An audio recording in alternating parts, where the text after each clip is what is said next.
ফেসবুকে মাঝে মধ্যে আমি রিলসগুলো দেখি যে হচ্ছে নারকেল হচ্ছে আগুনে পুড়িয়ে মাঝখানের এই শাঁসটা তোলা হয়।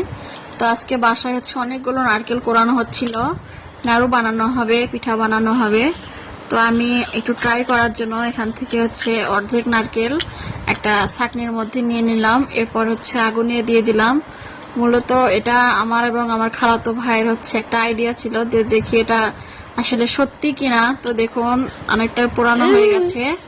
তো আমরা এটা হচ্ছে একটু ঠান্ডা করে নেব।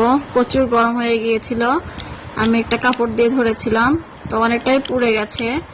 তো আমরা এবার একটা হচ্ছে দা দিয়ে একটু হালকা করে বাড়ি দিচ্ছিলাম, এরপর দেখলাম অনেকটাই খুলে গেল।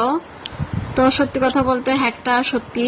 আর হচ্ছে এটা আর একটু পুরালেই এমনি এমনি খুলে আসতো, যদি একটু আমাদের হাত দিয়ে বেশ চাপাচাপি করতে হয়েছে। তো আপনাদের কাছে কেমন লাগলো অবশ্যই জানাবেন। আমার কাছে তো এটা ট্রাই করতে বেশ ভালোই লেগেছে। তো আমার বাসায় হচ্ছে আত্মীয় স্বজন এসেছে, একটু পিঠাপুলি বানানো হবে, আমি সেগুলো আপনাদের সাথে শেয়ার করার চেষ্টা করব। তো এখানে দেখতেই পাচ্ছেন আমরা সবাই মিলে হচ্ছে নারকেলটা ছাড়ানোর চেষ্টা করছি। তো এই যে খুব সুন্দরভাবে উঠে এসেছে, আর একটু পোড়ালে মনে হয় পুরোটাই উঠে আসতো। তো আসলে সব জিনিস যে মিথ্যা তা কিন্তু না, আমার কাছে বেশ ভালোই লেগেছে। আমরা আরো বেশ কিছু নারকেল এভাবে করে নিয়েছিলাম, আমি হচ্ছে ডিপ ফ্রিজ করে রেখেছিলাম। তো এই তো এটাই ছিল আজকের ভিডিও।